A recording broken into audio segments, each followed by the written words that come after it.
तालुका येथे असणारा भंडारदरा आणि निळवंडे धरण या ठिकाणी अतिशय जोरात पाऊस पडत असल्यामुळे आणि संगमनेर तालुक्यामध्ये सुद्धा जोरात पाऊस असल्यामुळे भंडारदरा धरण ओव्हरफ्लो झाले, निळवंडे धरणसुद्धा भरतं आहे।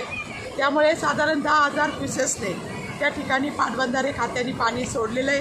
तशा सूचना सर्व नागरिकांना आपण केलेल्या आहे। नदीच्या काठावर आपण संपूर्ण अनाउन्समेंट या ठिकाणी केलेली आहे की नागरिकांनी सतर्क राहावं। रात्रीपासून आपण सूचना करत आहोत। आता 10,000 क्युसेसने पाणी सोडल्यामुळं आपली जी प्रवरा नदी आहे तिलासुद्धा खूप पाणी आलेलं आहे।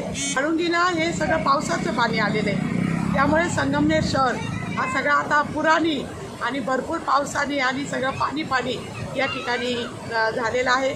तेव्हा नागरिकांनी कुठल्याही प्रकारचं साहस या ठिकाणी करू नये। महिलांनी धुण्यासाठी नदीवर जाऊ नये, तरुण मुलांनी पोहण्यासाठी जाऊ नये। थोडंसं पिण्यासाठी गढूळ पाणी येण्याची शक्यता आहे। त्याप्रकारे सर्व पाणी पुरवठ्याचं संपूर्ण कामकाज चालू आहे। त्यामध्ये सर्व केमिकल तुरटी सर्व फिरवणं चालू आहे।